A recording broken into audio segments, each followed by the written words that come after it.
Hi, and welcome to the Thrive Alcohol Free podcast. I'm Dupe Witherick, alcohol free wellbeing and transformational coach, and the best selling author of A Cocktail of Clarity, How to Ditch Drinking, Embody a Joyful New Identity, and Thrive Alcohol Free. This podcast will show you that being alcohol free is not what the traditional narrative says. And even though alcohol is so ingrained in our society that it is okay to give yourself permission to stop drinking if you want to. And you do not have to wait until you hit rock bottom. It is certainly not boring, and I believe ditching drinking is just the start to living an extraordinary life. By getting rid of this one thing, it allows the doors to open to endless possibilities and opportunities. Each week, we will have guests on who are at various stages of the alcohol-free journey, from those who are curious to those who have been alcohol-free for years. We will also have experts on talking about different topics relating to alcohol and beyond. Through these conversations, you will discover what it means to thrive alcohol-free. Enjoy. Hi, and welcome to the latest episode of the Thrive Alcohol Free podcast. I'm so pleased you're here. I hope you've had a wonderful week and you enjoyed the Easter break. So Easter has come and gone. We have a long weekend here in the UK. And so we have the Good Friday and Easter Monday, which is always good. And we went away and saw family and friends, which was lovely actually over the weekend. Lots of fun. So I hope you had a good one and you're now back. And we are now truly into spring, and I always think after Easter it's a bit of new beginnings and it's a good time to reassess and also think back to 1st of January when we make all these New Year's resolutions and we have all these grand plans and reflect on how far we've come in those 3 months. So today's the 4th of April, so how did those plans go? And then really thinking about what do you want to do for the next quarter and what does that look like? And I always think it's great to assess each quarter and see what your goals are and reassess and work out whether or not you're truly living the life that you want to live and what you can change, because you can absolutely change today. Today could be a different day and you can start creating the life that you want at any point. No one's stopping you and it doesn't have to be dependent on your past. So if you have thought, oh my goodness, a whole quarter has gone, 3 months have gone, and actually I haven't really achieved very much, or I haven't really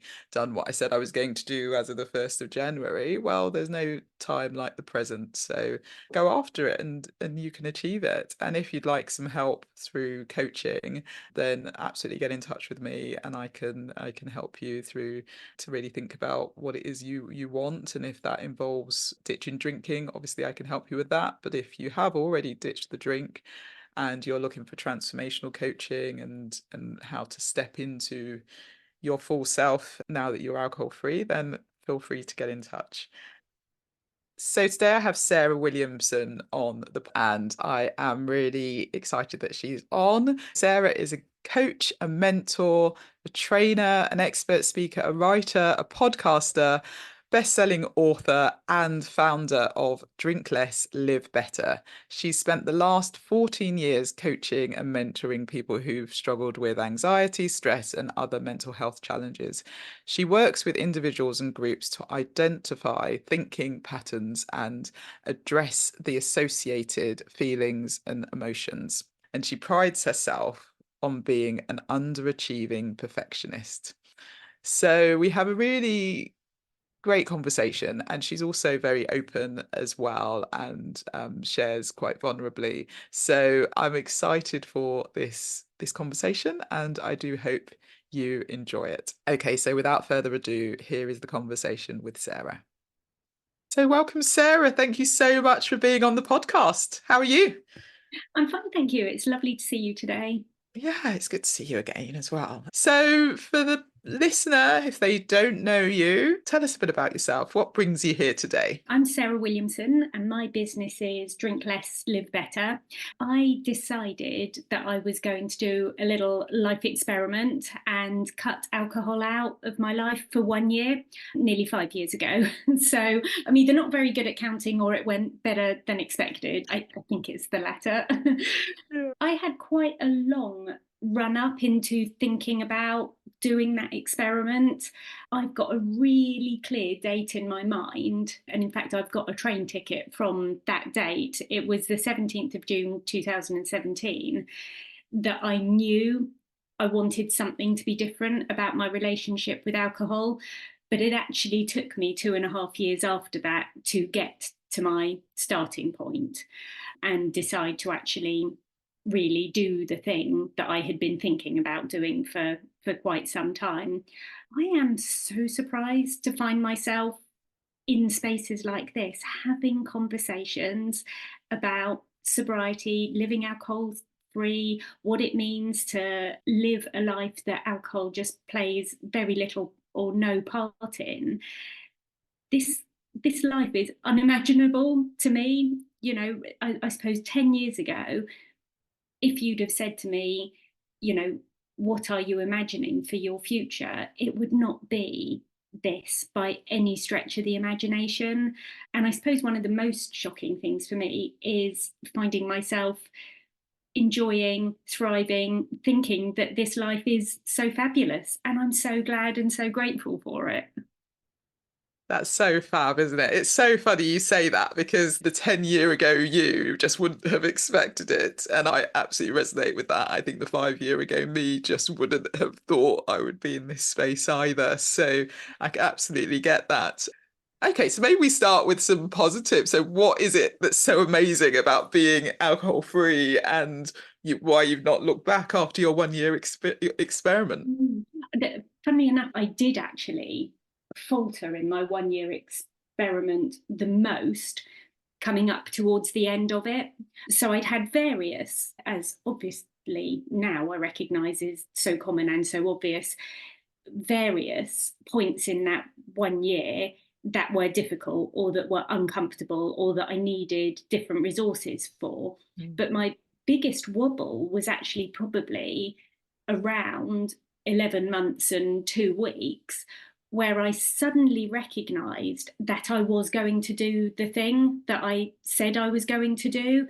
And suddenly success looked like it was just around the corner. And I didn't know what I was going to do with that success.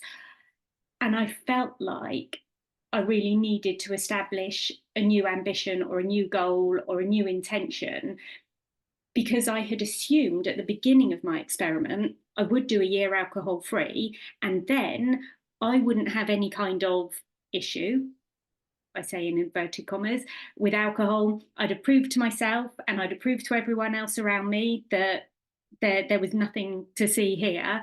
So I think I had assumed I'd do my year alcohol free and then I would pick alcohol up in a different way than I had used it before. So perhaps what I might have thought about doing was just having a couple of glasses of champagne at a wedding, or just having a Pims and lemonade when I'm on my annual university friends weekend away, or something that would have meant that I wasn't living a completely alcohol-free life.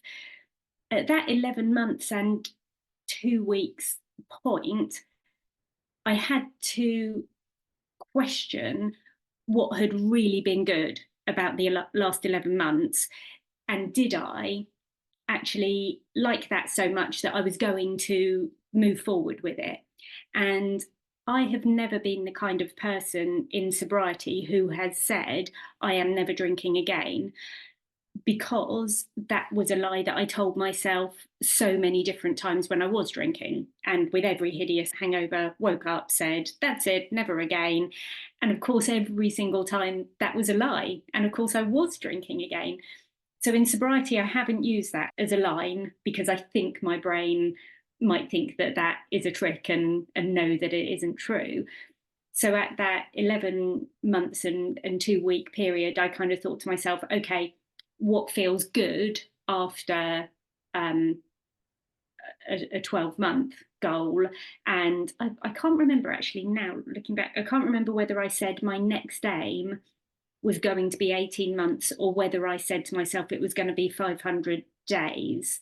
I can't actually remember right now which I said, but I definitely had that idea of kicking a can down an alley. And okay, I'm just going to go for the next time period and see how that feels.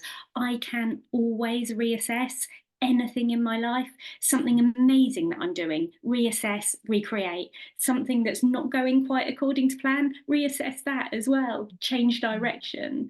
And so having established then that I was just going to continue with this, and I think by that point I had probably stopped calling it an experiment. I had gathered the evidence that I needed and wanted, that this was actually working out quite well for me.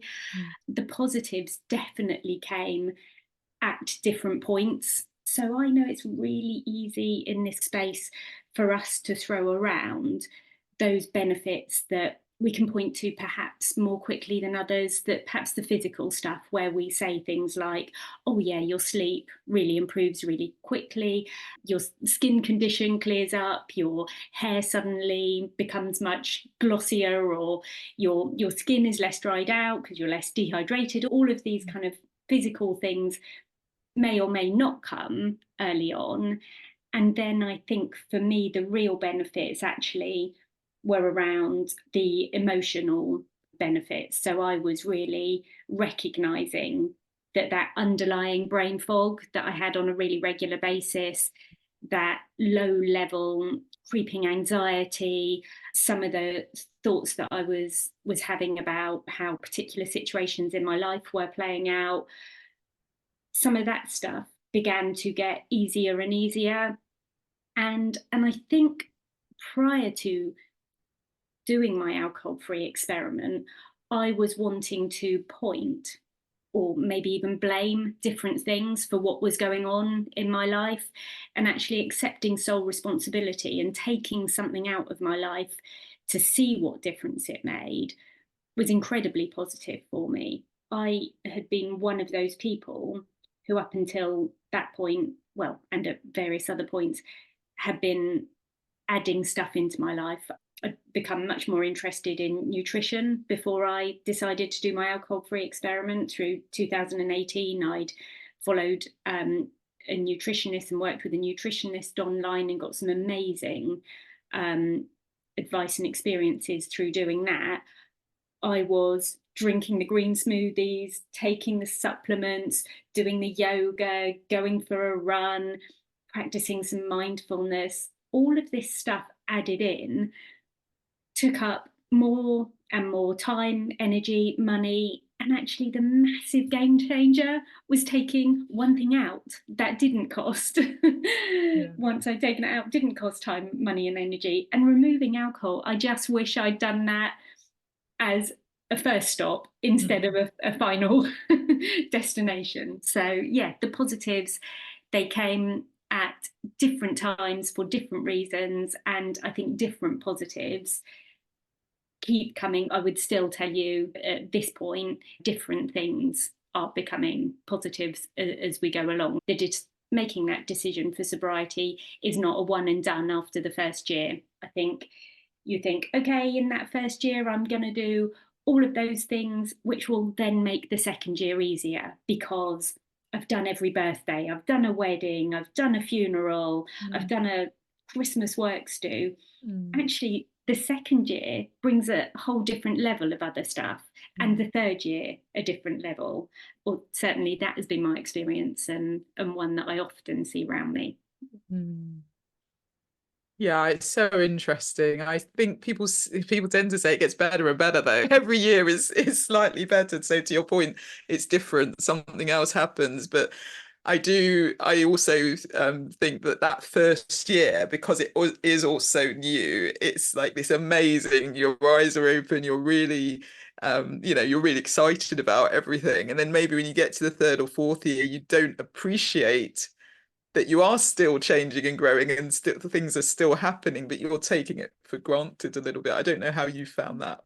Yeah, I think often now many of the clients I work with are out of that initial choosing to get sober time period and are working along the lines of, okay, I'm sober, so what? Like, what now? So I did this. And on the other side of that is almost a bigger unfolding that involves really thinking much more closely about some of the stuff that you were using alcohol to either push aside, to bury, to ignore, to distract yourself from. And of course, you're not realizing at the time. You're not supposed to. That is part of the whole purpose of why we are drinking.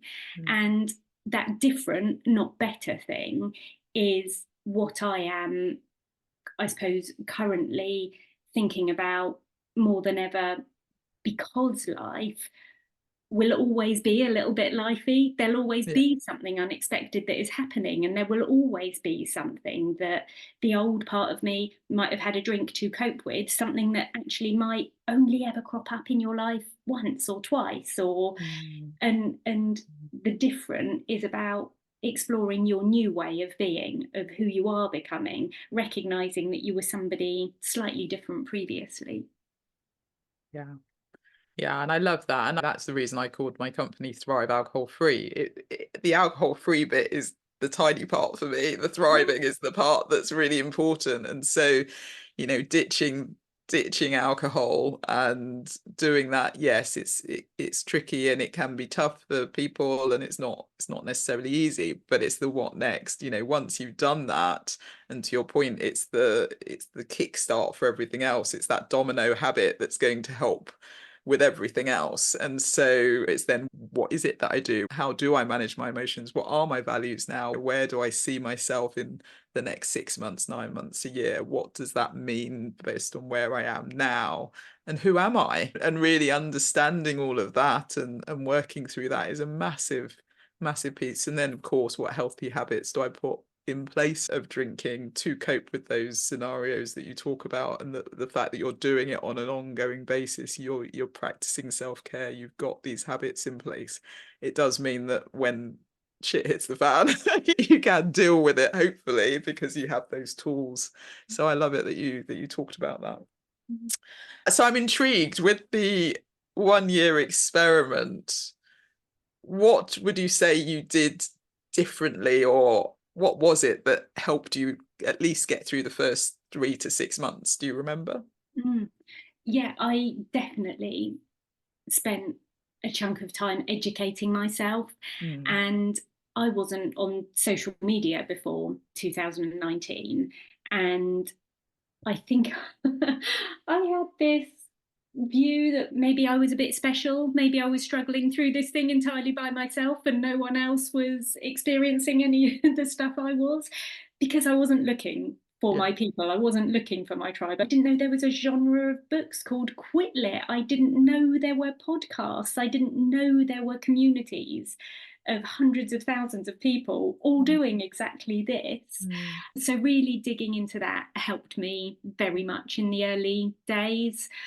Definitely being part of a couple of different communities helped me, finding some real solid bonds in those communities as well. You see that sparkle in other people that you recognize as a part of yourself, either somebody to follow in the wake of, somebody to stick closely behind, because you can see what's working for them might also potentially work for you, somebody to walk alongside, and somebody to kind of help out coming behind you as well. That gift of being able to pass on your knowledge, your experience, your skills.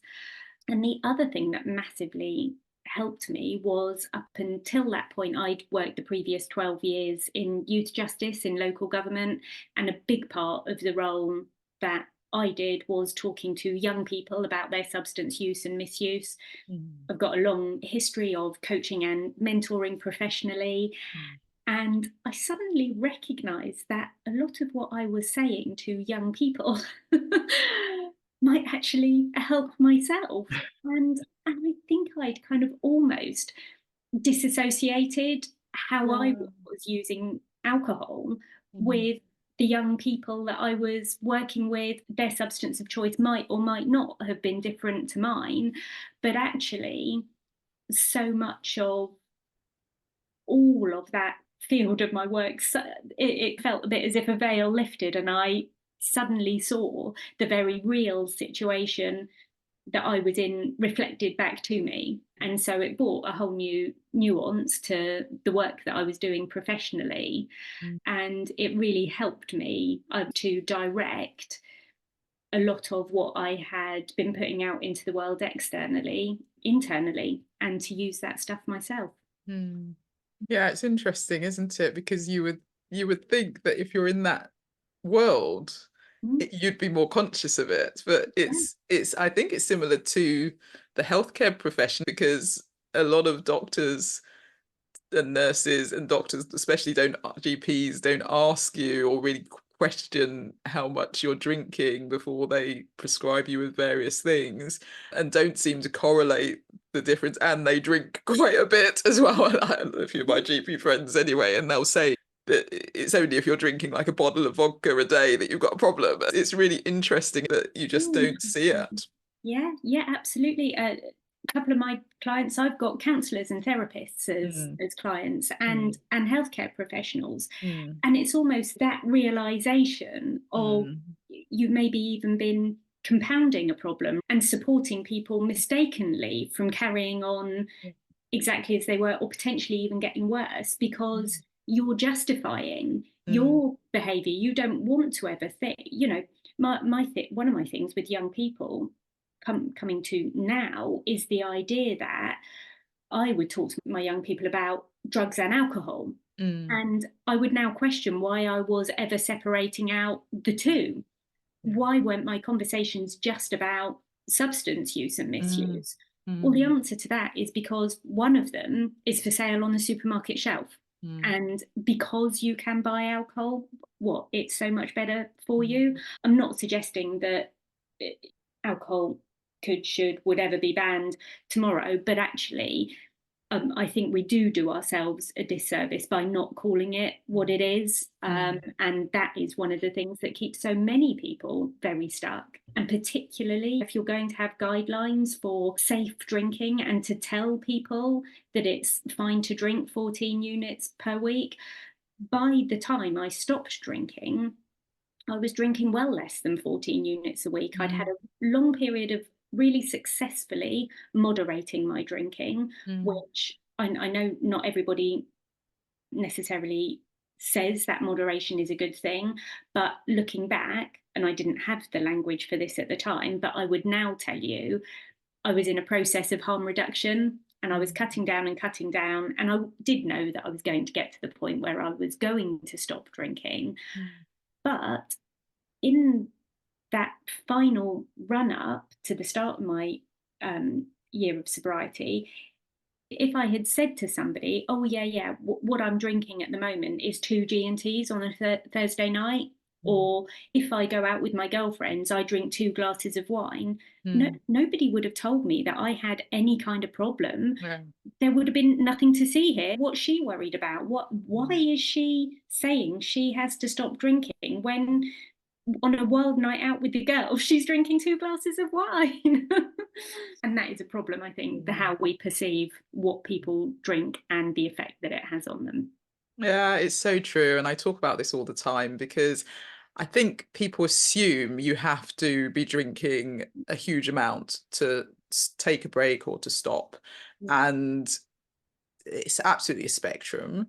But I always say, regardless, you could be having one glass of wine a week. If you feel in some way by getting rid of alcohol, it would help you spiritually, mentally, emotionally, physically, then just do it. Don't worry about how much you're drinking. And your story is very similar to mine, because towards the end, I probably wasn't drinking. I certainly wasn't enjoying it. I'd gone off a lot of the things I used to drink and was only drinking certain drinks. And when I drank them, I didn't really enjoy them. So I wasn't drinking huge amounts. So again, people would probably think, and I remember my husband had said it, I've had him on my podcast as well, you weren't drinking very much. But I thought it was just getting to the point where I could take a break and I could do something different, because it had become such a habit. It was more of a habit and more of a feeling of I need to do this because everyone else does it, not really because I was enjoying it. So again, and that's not to say I wasn't drinking lots before, but definitely before stopped finally. It's interesting, isn't it? So I do really urge people to think about how they're feeling. And if they do have this niggle or nudge that life could be better in some way, then just take a break and see how you feel. Don't worry about the amount. It's not, that's quite irrelevant, really. Yeah, I totally agree. And I think sitting alongside that is the idea that we end up caring what other people think. Yeah. And the idea that, what am I going to say if I'm going out with my girlfriends and they're ordering bottles of fizz or wine or whatever, and I've decided on that night out I'm just going to drink one G&T and then soda water or whatever. Mm. That idea that people might say, but you're not driving and you're not pregnant and you're not on antibiotics. Why? And that feeling of needing to justify ourselves, whether it's to our partner or our best friend or some random waitress in a restaurant. The idea actually, it's about not getting to a place where actually you don't need to worry about what other people think. We talk about our kids and we worry about the peer pressure that they might be under. Mm. Actually, it's not a lot different if you're 30, 40, 50, or 60 and Yeah. surrounded by people and feeling a Mm. pressure. It's just how you manage it, how you negotiate your way through it, Mm. recognizing that you might need resources to do Mm. that, and that I'm here to tell you you won't be the first person needing resources to Mm. navigate through that, and that that's okay to get you to where you want to be. Yeah, absolutely. So what was it for you that, because you said you moderated, I think moderation's a different conversation, but you said you moderated for a bit and then you said you'd take this experiment. So what was the trigger point if you weren't drinking very much for Yeah. the person who might be listening and thinking, actually, that is me, I'm just ready. What was it that eventually made you say, I'm going to do this 1 year experiment, and why Yeah. 1 year? Yeah. I think, to answer the second question first, why 1 year is because I already knew I could do a dry January or a sober October. I'd done month Mm. long gaps before and Mm. knew it was possible. So I felt I needed something that was a stretch for me, that I didn't actually know whether I could do it or not, that it would be well outside of my comfort zone. And when I thought to myself, oh, shall I do a 90-day experiment or a 6 month experiment, it didn't sound like a round enough number for me. Mm. I like the idea of 1 month and I like the idea of 1 year. 1 year just felt like it was a simple, snappy beginning and end point. Mm. That's why I chose 1 year. And I also fully intended to start my 1 year experiment on the 1st of January 2020, Mm. because obviously there's nothing quite like bookmarking a year Mm. with the natural start and end point. But I don't know about you, I have never had a New Year's resolution that has ever lasted beyond. Well, my birthday is on the 4th of January, so I've never really had a New Year resolution that's lasted beyond the 4th or the 5th of January. And as I was unpicking this stuff in my head in the autumn of 2019, I then kind of realised that I was really using the 1st of January as a stalling tactic. And Mm. once I kind of got my head around that, I got to the point where I was like, right, I'm ready. I'm just going to start now. And actually, it's better starting sooner rather than later, because then that means at the beginning of my 1 year, I will get out of the way some of the difficult stuff. Mm. Work, Christmas party, work, drinks night out, girlfriends, Christmas lunch, Christmas itself, New Year. If I do all that tricky stuff right at the beginning, then surely the rest of the year will be plain sailing. Yeah. And the thing that led up to it really was recognizing, I think I'd had in the back of my mind, and this is gleaned from various different sources, we could say movies, TVs, other people's experiences, what you read in books, what you see advertised. The reasons why people stop drinking are because they had a massive rock bottom, they crashed their car, they lost their job, they blew up their relationship, whatever the big thing is that happened. And I recognised, whilst I think that anyone is capable of having a massive rock bottom for any different reason, and I say with or without alcohol when I say that, Mm. I came to the conclusion that there actually was going to be no need or requirement for me to have any kind of rock bottom, and actually making the choice to do the experiment from a place of my own casual decision, powerful and comfortable, and like a choice that I just was ready to make at that point. That's so great. And it's about choice, isn't it? And you've given yourself the choice versus, as you say, where the choice is taken away from you Yeah, because you have yeah, no choice yeah. and then you don't feel powerful. So yeah, that's a really good way of saying it. I always talk about people giving themselves permission to do Mhm. it, Yeah, regardless of what's going on around them, having the yeah. choice. And I do wonder why a lot of people don't give themselves that choice. So you're actually quite unique, especially for the point in time when you decided to do it. Mm, Um, and as you said, you weren't on social media, you weren't seeing other people do it. So yeah. where did it come from, do you think? Knew I was not doing the best. Now, this is something I can say with reflection. Looking back, I know I was not doing the best for myself, but what I might have said to you at the time was Mm, I was not doing my best for the people I loved most. So I might have said to you at the time, we so often talk about what is your reason why? Why are you mm, going to do this? And mm, it's really easy for people to say, oh, I'm doing it for my relationship, I'm doing it for my kids, and mm, rightly pick out the things in their life that are most important to them that mm, they really believe is what's driving them, that they say is aligning to their values right now at this point in their life. I could never have said to you at the time, but I could now, that I owed myself so much better, that I needed and wanted to do this for myself. I think when mm, you're in that place of conflict in the early days where perhaps you're going back and forth on whether this is or isn't the right decision to make for you, it's really difficult to claim, I am worthy of this. I mm, am absolutely going to take a chance on myself. I'm going to give myself a bit of trust. mm, When you're in a place where your self esteem might be low, your mm, confidence has taken a bit of a battering, it's no wonder it's difficult to make that mm, choice. It's not a surprise. But looking back in that moment where I was doing that, I was doubting myself. I absolutely was not going into this gung ho thinking, oh, great, this is going to be some kind of walk in the park and haha, I'm going to prove something mm. to myself or anyone else around me. That is part of the joy of where you get to further along the path, I think.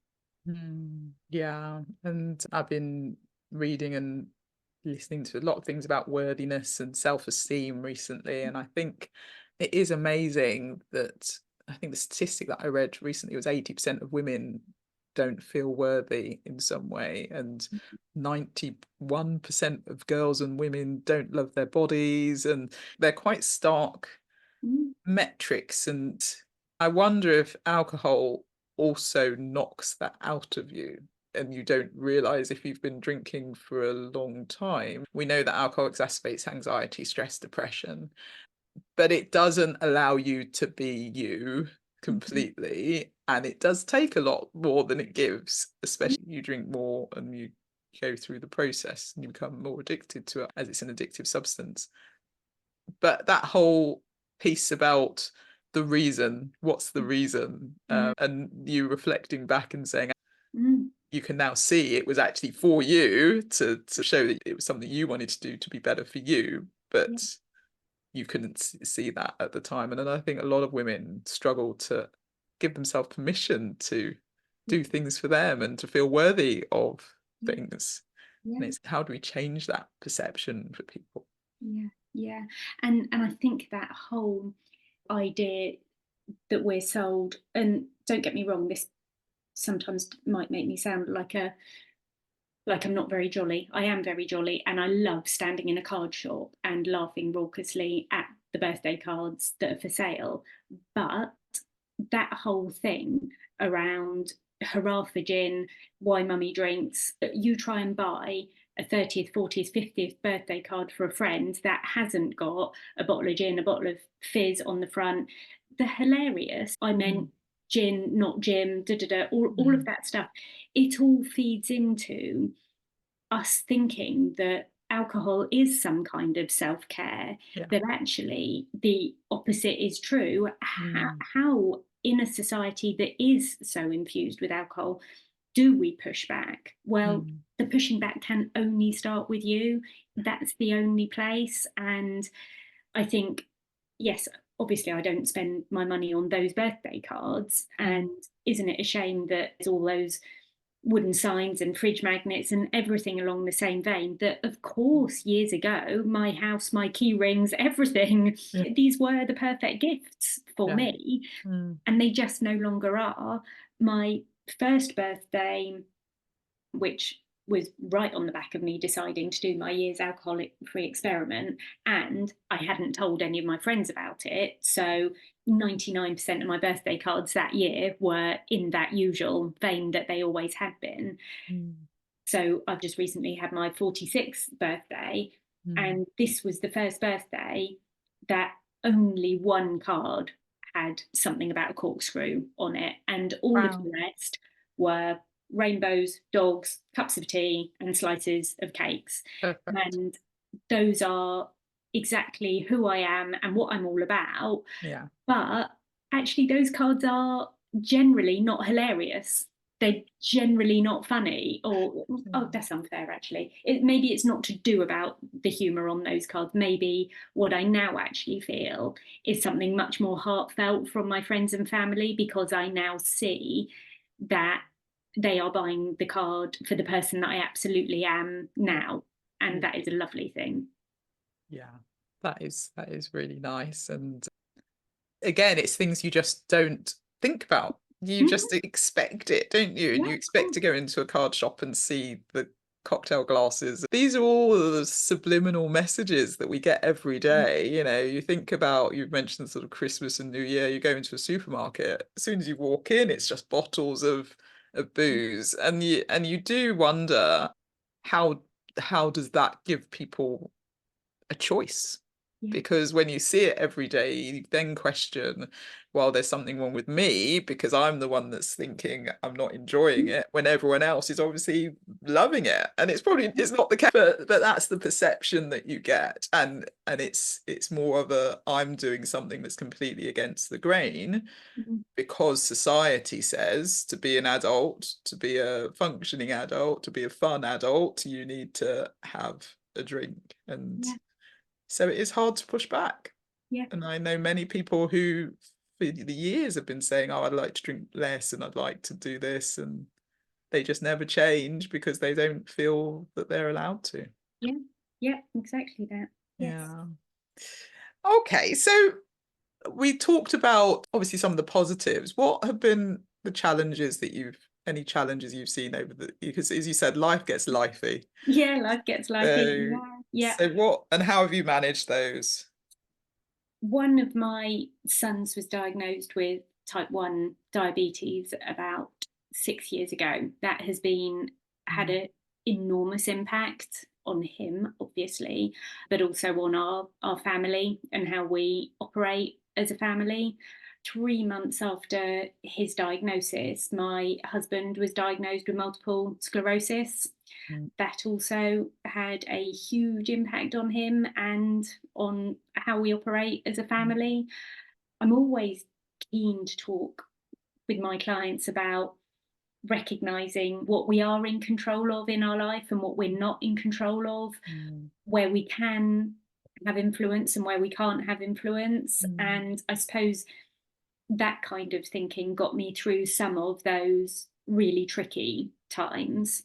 Last year, I was diagnosed with breast cancer, and I had 2 rounds of surgery and radiotherapy. I thought that none of that would have quite the physical impact on me that the consultants were talking about, because I was thinking to myself, well, I'm 46. I'm at least kind of 10 years younger than most people who are going through this. Generally, otherwise, fit and strong and well. And guess what? I don't drink. And so I'm not going to be laid out by radiotherapy. Actually, I'll be okay with all of this. And oh my God, it really was a physical, it was a hard time. Mm. It's an emotional roller coaster as well. And it's emotional for the person who is right in the center of that storm, but it's incredibly emotional for everyone around you. Mm. And the stuff I found most difficult around all of that really was finding a way to navigate other people's reactions to what was going on in our world. Mm. So I found myself in several situations where well meaning and gorgeous friends were trying to tell me the stuff that was around how I meant so much to them. When we're faced with something that looks pretty devastating, Mm. we suddenly find ourselves in those positions where we might think, oh my God, I might not ever have told Sarah how much I really loved that particular day out we had, or I must remind her of this hilarious thing that happened to us once before. I must tell her how much I love her and how much she means to me, which on the surface of it sounds fabulous. Mm. But actually, I really found it hard because it felt quite often like being at your own funeral a bit, Yeah. because you were hearing the kind of stuff that, don't get me wrong, it's lovely to know that people love and adore you, but it's difficult to hear it in a time of adversity. I'd almost advocate for just randomly telling your friends any old time when stuff is fine, just how fabulous you think they are or whatever they mean to you, because that was the stuff that actually I think was supposed to help me and soften what was going on, but in many ways actually made it more difficult. So yeah, 2023 was not quite the year that I was expecting. Right in the back of my mind, I had a tiny, tiny feeling. Like I had two feelings of, I'm trying to think of the right word. I don't think negativity is quite, maybe just feelings of a bit of, oh, I don't like saying this word out loud, but I'm going to, unfairness. Mm. And one of the feelings was around the fact that I left my role in local government in 2021, and I had this vague feeling where I thought, oh, damn it, if I was still employed by somebody else, I would now just be taking however many months of sick leave and not worrying at all about anything financial or the consequences in that direction. But because I now work for myself, I am looking after myself entirely. So I suppose that was one small feeling of, stamping my foot, for want of a better description. And that came and went really quite quickly, because all of the payoffs for working for myself are so much and so fabulously all weighed in the much better direction. And the other slight feeling of unfairness was breast cancer has got really, really strong links with drinking alcohol. Damn it, I stopped drinking alcohol in 2019. How is this fair? Wasn't I going to be the poster girl for not getting cancer because of the favour that I did myself? Well, life is kind of lifey. So that feeling also hung around a bit, but yeah, was passing and is not a feeling that I'm holding on to.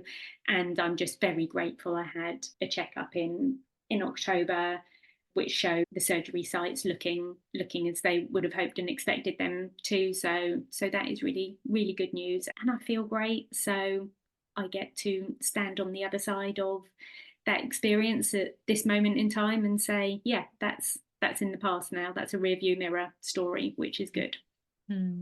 Gosh, I'm so sorry to hear that, but thank you for sharing that so openly as well, because yeah, it's still fairly recent, but thank God you're well and you've had positive results. So that's really, really great. And I was also thinking, it's funny, isn't it? We never really think about what people have gone through, and to look at you, you wouldn't think all those stories, your son, your husband, you know, yourself, we all go through challenges, and we can all be quite quick to judge or quick to point fingers at people or quick to get angry if someone's having a bad day or whatever and takes it out on you. But I think we should always be thoughtful and mindful of everyone goes through various things and is going through things at any point in time. So we need to show compassion and empathy and try not to get so caught up in our own lives that we forget that actually you don't know whoever you come across today, they may be going through something that they won't maybe tell you, but be nice. I think that's it. That's the ultimate thing, isn't it? Yeah, just be kind. Yeah. Be This kind. morning I was in the library and a guy was throwing a wobbly about being asked to be a little bit quieter. And I just thought to myself, this is nothing at all with him being asked to be a bit quieter. This, Mm, he has got something else going on in his life that none of mm, us know mm, nothing about. It's exactly it. Yeah, watching out for mm. other people's vulnerabilities. Yeah. Yeah, definitely. Yeah, and it's interesting, isn't it, that the unfairness that you touched on. We do know, obviously, alcohol's linked to 7 types of cancers, 200 illnesses, and it is a bit unfair, isn't Yeah. it? You think, Yeah. really? Yeah. What? You're having fun? And then I think to myself, actually, maybe what we get to do on the other side of this stuff is tell our stories. Yeah, And the more I am the first one to curate my social media feed, I yeah. actually am not going to make a reel about my 17-year-old throwing a wobbly about something to do with a driving lesson, because Mm, that is story and not mine to yeah, share. But yeah. and so, you know, I am absolutely going to tell the stories that I think might be useful for other people, that might be helpful to hear, from the other side of the battleground. Mm, That, mm, you thought this bit was going to be truly, truly awful. Well, mm, bits of it absolutely are, but come and look over here. This is the point at which you can get to. These are techniques, these are um, tools, these are resources. Have you told anybody this? Have you spoken this out loud? Have you been really, really well listened to about what's going on for you? And I think that's a really valuable learning point as well, recognizing how little we listen to each other. For me, right now, some of the greatest gifts are coming to me by really, really hearing very, very carefully what people are saying to me. mm, We learn so much from each other, we really do.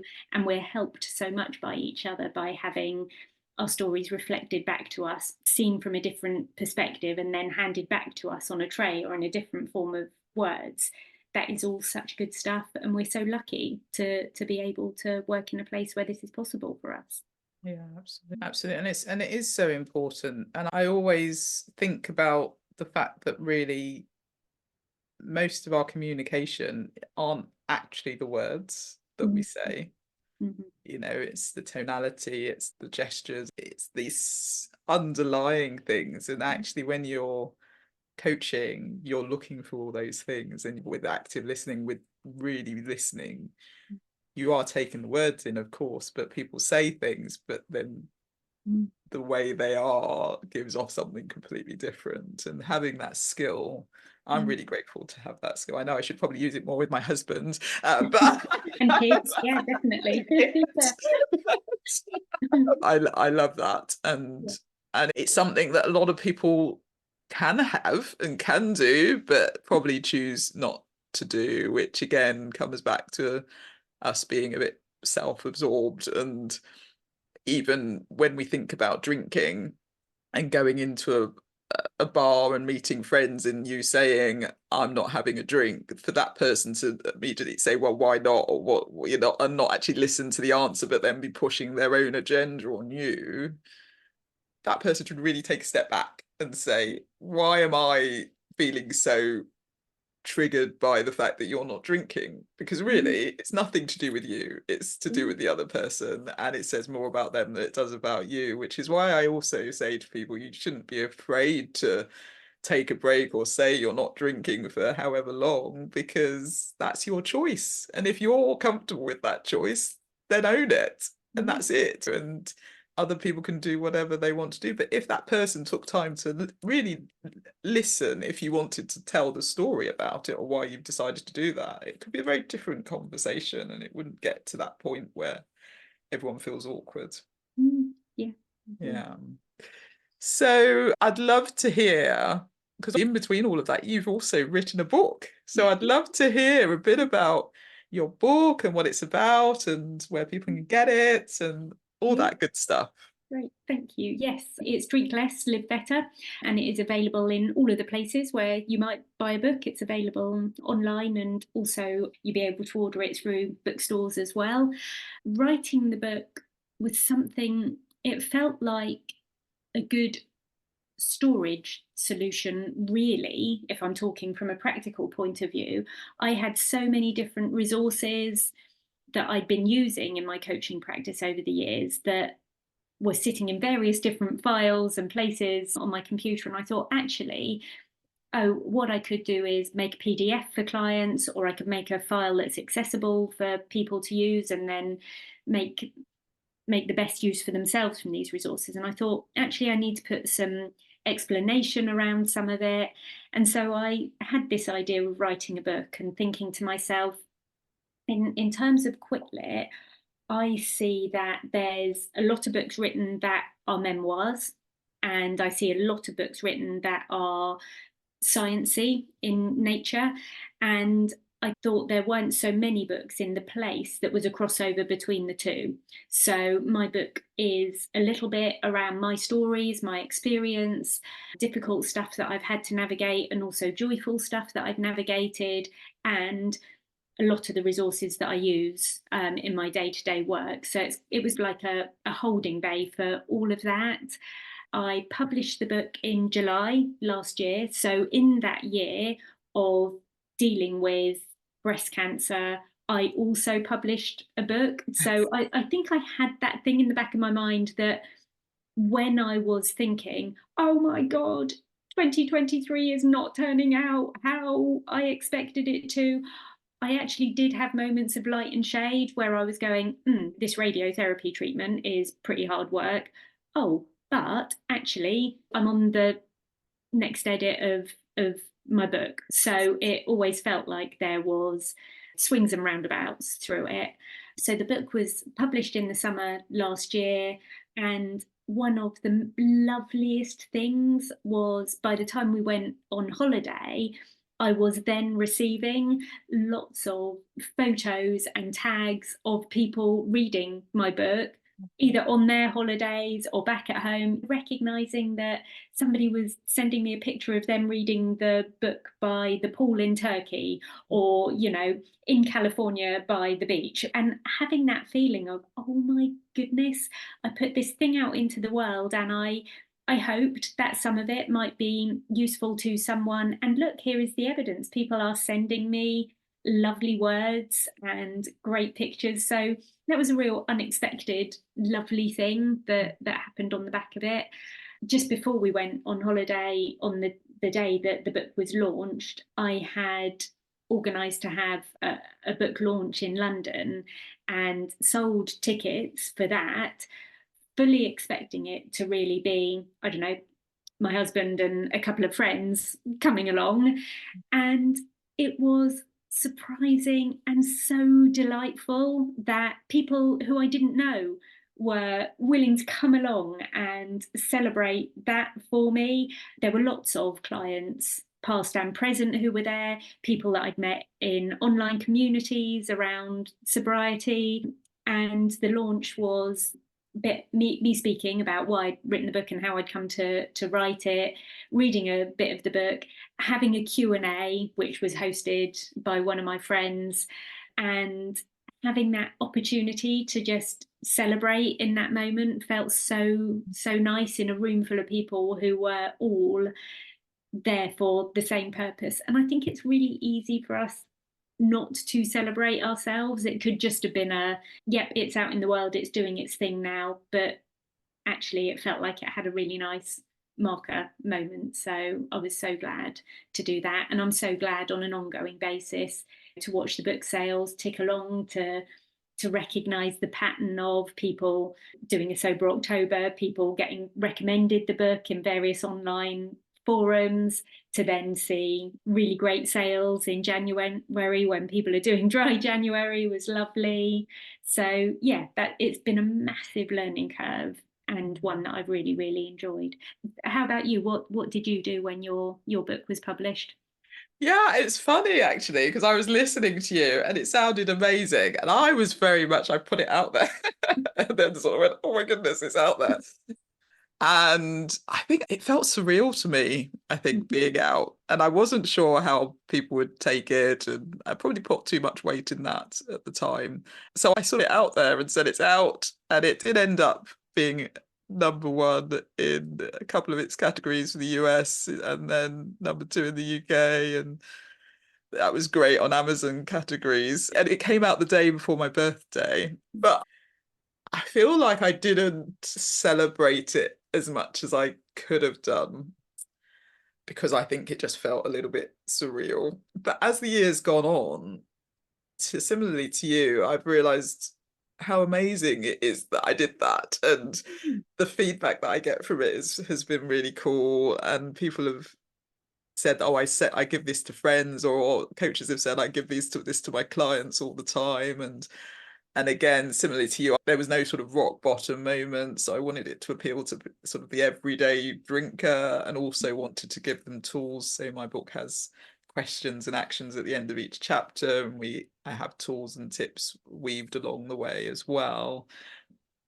And I did a book club the other day, and I was a guest author on the book club, and just talking to people about it or hearing people's thoughts on it, you just think, oh, this is actually really good. So what I've decided to do instead, as I am conscious I didn't have a celebration, is I'm going to be celebrating the 1 year anniversary of the book. So that's happening on the 26th of April at Club Soda, same place I think you did yours, isn't it? Yeah, so tasting room, and I've been very fortunate. So William Porter and Denise Hamilton Mace, so William Porter from Alcohol Explained and Denise Hamilton Mace of Low No Drinker magazine, are going to be on a panel with me, and so we're going to answer questions, and yeah, hopefully I'll get to meet some people and that I might not know, and it should be the fun evening of celebrating the book and meeting people and people asking questions, and me, giving people as well the opportunity. People who get tickets will get the book, and if they want me to sign it on the day, I'm happy to do that as well. So that's coming up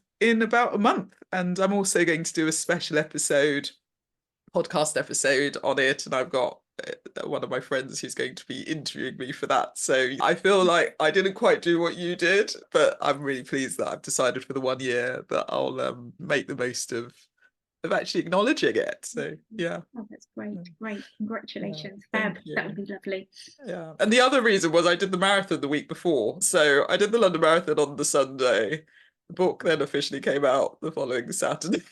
Oh, So I think it's probably just a whirlwind of lots of different yeah, things. absolutely. Oh, you can take a breath then this month, and then really enjoy it when you get to the Exactly. Perfect. Yeah. But thank you for asking. Okay, so where can people find you, and if they want to find out more, and tell people how you work with people, etc.? Yeah, so my website is drinklesslivebetter.com, and on Instagram at drinklesslivebetter. It's drink less, live better. In all of the places where you might find people, that is who I am and how I hang out. Yeah. Brilliant. So I always end the episode with the question. So what does thriving alcohol-free mean to you, Sarah? I think, to me, thriving might not have come immediately after going alcohol free. So it was something that perhaps took a little bit of time to get to. And for me, actually, thriving is to be totally okay with all of who I am, just to be entirely comfortable with myself. And by that, I mean physically, emotionally, and spiritually. And to be much, much clearer on what I want both personally and professionally. And I guess the clarity that has come to me around what I want out of relationships, friendships, family, who I want to spend my time with, all of that thriving has been so, so great on this side of my sober journey. Yeah. Amazing, amazing. I love that answer. And I mean, it's interesting. We always talk about surviving, don't we? And so I think the thought of thriving generally is quite tricky for people, and it does take time. It isn't something that happens overnight. So I absolutely get what Mm. you were saying about it didn't come immediately. But I love the fact that you can be you, and you're clear on your goals, you're clear on what you want out of career, relationships, everything else. It's that clarity, isn't it? So amazing answer. Thank you for sharing. Okay, is there any last piece of advice or words of wisdom that you want to share with the No, person listening? I don't think I'm ever in the zone of declaring my words of being entirely wise in any particular way. No, everything we've talked about has just been lovely. It's just been a joy. I've really enjoyed it. Thank you. Great. Well, thank you again for being on. I really appreciate it, and I'll see you soon. See you Take soon. care. Bye. Well, thank you, Sarah. I think sharing as you did about your health and about challenges along the way and your family was just so wonderful of you to do. And I do hope it helps you if you're listening today and you're going through anything. I also loved what she said about thriving alcohol free and her being physically, emotionally, and spiritually better and clearer on what she wanted, both personally and professionally, which is fantastic. And of course, I wanted to highlight the fact she said it didn't come immediately. And so if you have recently stopped drinking and you're thinking, I'm not thriving, then don't give up. It's just the start of an amazing journey, and it does get better and better. So if you feel like you're not thriving yet, that is absolutely fine. And don't beat yourself up, and don't think that you're not getting the benefits, because you fundamentally are. And as you go on the journey, you'll start to see exactly what thriving alcohol free means to you as well. Okay, so before I go, I just wanted to highlight the event that's happening on the 26th of April at Club Soda Tasting Room in Covent Garden, London. I'm really excited to invite you to join me to celebrate the 1 year anniversary of my book, A Cocktail of Clarity. And it will be a real celebration, and it will be lots of fun. And I'm so honoured that I have William Porter from Alcohol Explained and Denise Hamilton Mace from Low No Drinker magazine coming along to be on the panel. And you can ask any questions you have to myself, William, or Denise, or all three of us. And it's going to be a fun evening, quite an intimate evening. It's not going to be a huge number of people. Yeah, I'm really looking forward to celebrating with you, and I do hope you'll come join me and experience Club Soda Tasting Room, because it's a great space, and you'll get drinks in, we'll have canapes and things, but you'll get to also see the selection of alcohol-free drinks that they have, and maybe taste some of those and take those away with you as well. So I will put the details for the event on the 26th of April, which is a Friday, in the show notes. And if it's something you would like to join, then I'm really looking forward to meeting you. Okay, well, I do hope you have an amazing week, and I can't wait to see you on the next episode. Take care. Bye. Thank you so much for listening to the Thrive Alcohol Free podcast. If you enjoyed the episode, please subscribe so you get alerted every time I drop a new episode. I'd love it if you could rate, review, and share this episode. Feel free to tag me on Instagram at Thrive Alcohol Free and follow me for daily tips. If you would like to work with me, I offer one-to-one coaching sessions and have my signature Thrive Alcohol Free Society group coaching program. If you're not yet ready for coaching, I also have a self-paced online course, which is a companion to my book, A Cocktail of Clarity. All the links are in the show notes. I will see you in the next episode. Have a wonderful week. Take care.